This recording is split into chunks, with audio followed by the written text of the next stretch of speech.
Kita kembali lagi dalam episod seterusnya dalam Sembang Olahraga bersama saya Faizal Bazari, dan hari ini agak-agak siapa kita nak bawa ni.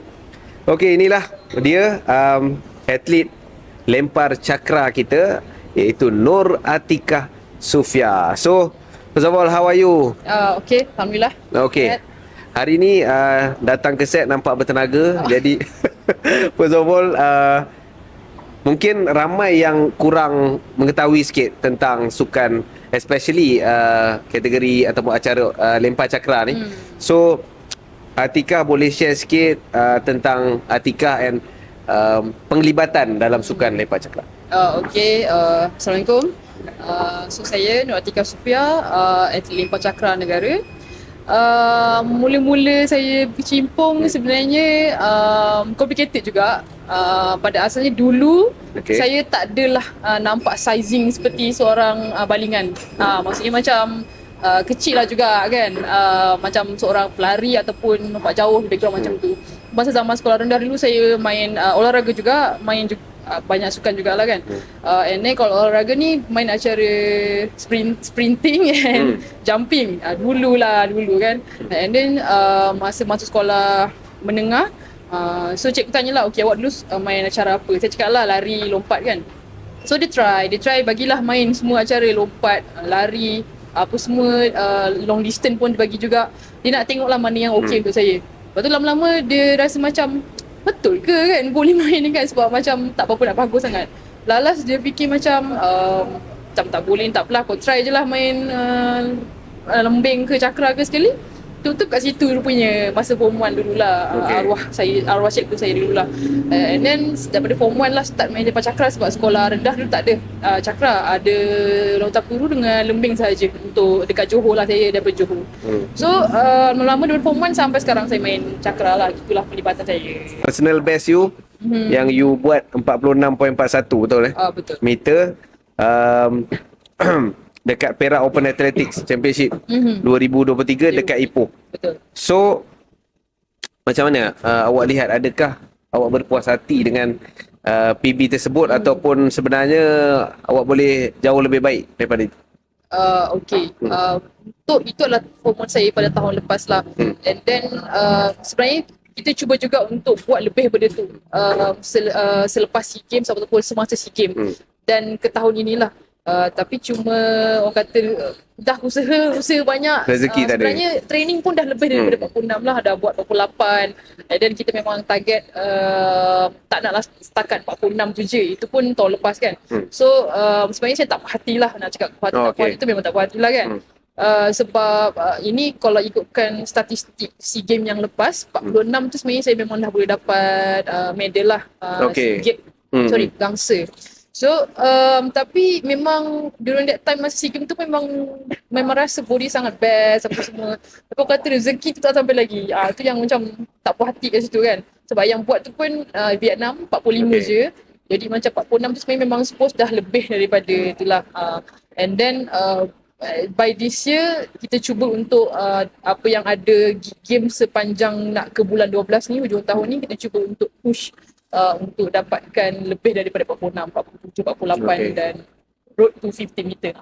So you dengan Queenie Ting mungkin macam mana? Persahabatan you ataupun sparring bersama ke? Ya betul-betul. Kalau training tu memang sama-sama lah. Memang gap kita orang agak jauh sikit. Kalau ikutkan performance daripada zaman di sekolah sangat impresif. Sebab contoh dia masa zaman sekolah dulu rekod MSSM dia adalah 44. Saya 44 baru nak dapat masa umur saya 20 something macam tu. Tapi dia dah buat masa zaman dia bawah 18 tahun. Memang dia memang genetically memang strong lah. And then saya rasa actually macam dapat training dengan dia tu macam satu benda yang macam best, sebab you boleh training dengan number 1 in Malaysia, right? Sampai sekarang, and then dia pun national record holder. Cumanya gap tu agak jauh juga. Kita cuba untuk rapatkan jurang tu lah. Okay. Di Super Series tak lama lagi ni dekat Perlis. So macam mana target you? Macam mana? Okay, actually Super Series yang ini dan sebenarnya sebelum daripada Super Series saya nak cuba untuk buat PB baru sebenarnya. Tapi tak dapat juga, and then cuba lagi untuk next, which is yang Super Series Perlis ni lah. Walaupun agak jauh, ambil masa untuk travels berapa jam gitu kan. Because kalau you have macam ada injuries macam back pain ke apa, itu yang satu yang tak best lah. Sebab saya ada back pain sikit. So kat situ lah challenging dia, tapi okay lah. Dan kita cuba untuk target new PB because actually training dah buat 48, so sebenarnya dah boleh buat PB baru untuk spesifik. Okay.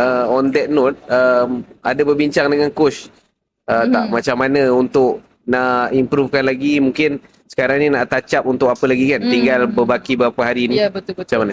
Memang kita dah discuss dah, coach cakap macam ni, cuba dapatkan secepat mungkin untuk lebih daripada 45 meter sebab untuk layak ke stay dalam program kan, kita kena buat nombor 3 at least dalam SEA Games punya ranking.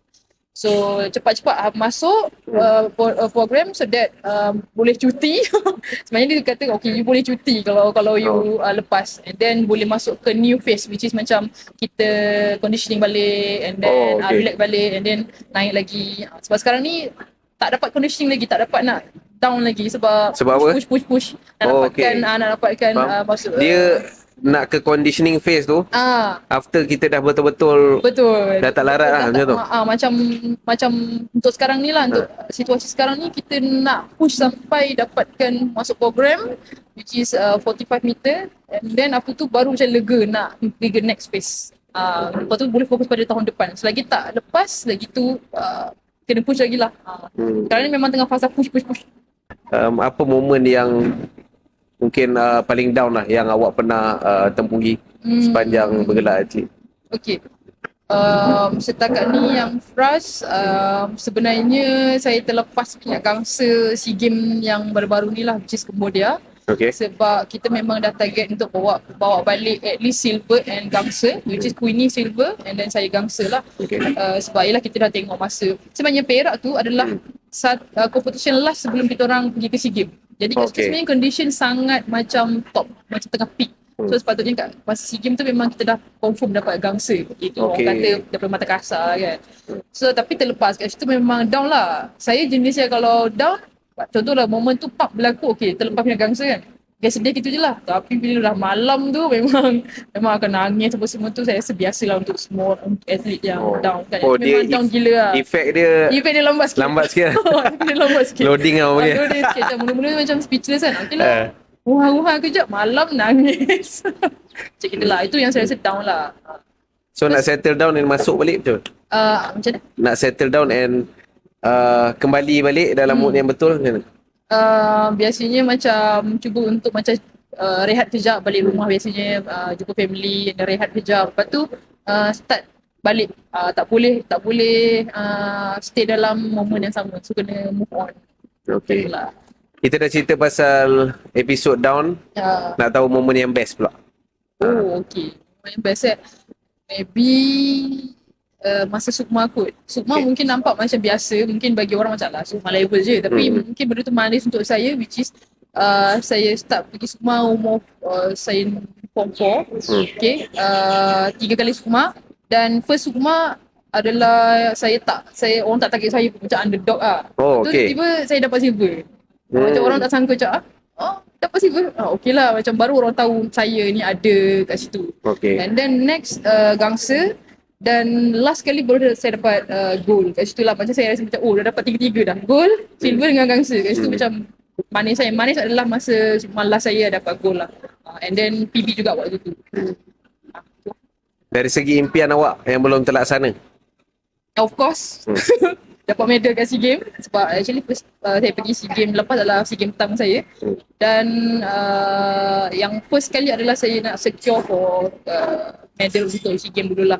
And then at least maybe sebelum saya retire mungkin sekurang-kurangnya untuk pergi ke Asian Games. Itu yang last kali lah. Kalau betul-betul nak retire, pergi di Asian Games dulu. Okay, sekarang awak 25 25. So apa misi awak dan awak tengok sejauh mana awak boleh pergi dalam lempar cakra ni? Benda ni pun sebenarnya ada bincang dengan coach juga. Macam bila you nak retire, lepas tu takkan tak nak kahwin ke apa pun dia kan. Dia yang sibuk pasal dia punya kahwin saya macam tak terfikir pula pasal kahwin dia kan. Sebab macam betul lah macam you perempuan kan. Dan dia cakap kalau betul-betul nak retire, Mungkin kita boleh target masa SEA Games Malaysia 2027. Oh, okey. Ataupun macam saya cakap, sekurang-kurangnya lepaskan Asian Games dulu. Macam ada satu benda yang you capai dulu sebelum you retire. Saya target dalam umur at least 28 ataupun 29. Lebih kurang macam tu lah. Before 30. Tapi max mungkin 30. Okey, max Tak, perempuan biasa macam tu pun rasanya 30 plus macam tu dah kurang kita punya lah, nak pergi high level tu susah bila kita 30 plus, kecuali kalau you betul-betul strong lah. Betul. Kiranya peak tu mungkin 30 is the last lah. 30 is the last Sebelum mengumumkan persaraan lah. betul. Okey, andai kata lah, kalau dah kahwin. Oh. Tadi mungkin akan kahwin. Betul. Tapi ni kalau dah kahwin, lagi satu soalan, dah ada calon ke belum? Tak ada lagi. Apa Okey. dia resume. Okey, sorry, joke lah. Okey. Jadi, kalau katanya dah kahwin, stop ke still main? Oh, susah sangat. Mungkin stop, tapi saya still akan teruskan dalam bidang coaching sebab saya minat coaching. So, saya akan hasilkan banyak lagi pelapis lah. Saya tak nak kat situ je stop. So bagi ada ramai lagi. Sebenarnya actually Lepas Cakra ni dah start orang suka. Sebab saya tengok kat TikTok, sebab saya TikTok kan everyday kita semua kan. Ramai yang dah start macam edit video diorang main Cakra apa semua. Saya cakap, oh maksudnya Cakra ni dah start ramai yang suka. And then macam diorang akan tanya saya macam-macam sebab saya ada buat video kat TikTok apa semua kan. Jadi diorang tag, tanya, komen apa semua. So macam, oh okay, bagus.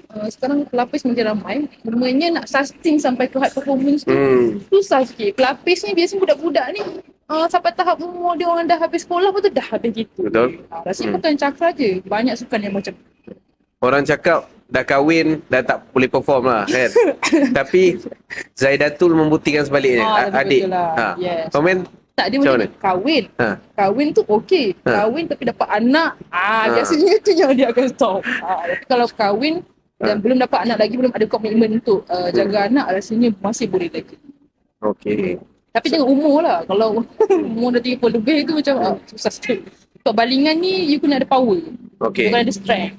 Biasanya bila dah makin tua kan kita punya immune system akan makin down kan. Alright. Mungkin sebelum kita nak menutuplah sesi hari ni kan. Maybe your message, apa yang you nak sampaikan kepada peminat anda dan juga peminat yang minat ni nak main lempar cakra ni tapi mungkin macam 50-50 kan. Bagi pesanan sikit. Okey.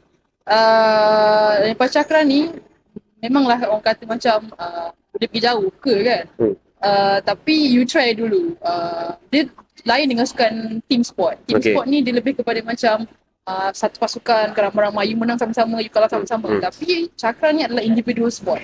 Jadi individual sport ni you menang seorang, you kalah, you tak boleh salah kata siapa. You menang memang best lah seorang lah. Contoh dapat cash money kan. Seorang dapat cash money tu. Ini contoh kan. So durian runtuh tu lah benda. Tapi tak lagi fokus pada money tu. Tapi contoh macam you menang, nama you seorang je akan naik. And then individual sport ni senang sikit sebenarnya nak pergi jauh daripada team sport. Tapi bergantung you punya target lah. Tapi ceburi lempar cakra ni supaya ramai lagi pelapis. Nanti saya dah retire, siapa je nak sambung kan? Main lagi ramai-ramai. Macam tu lah. Okey, itu dia. Tuan-tuan dan puan-puan sekalian, Atikah Sufia, atlet lempar cakra kebangsaan. Okey, dengan itu sekian saja daripada saya Faizal Bazari. Kita berjumpa lagi dalam episod seterusnya dalam Sembang Olahraga.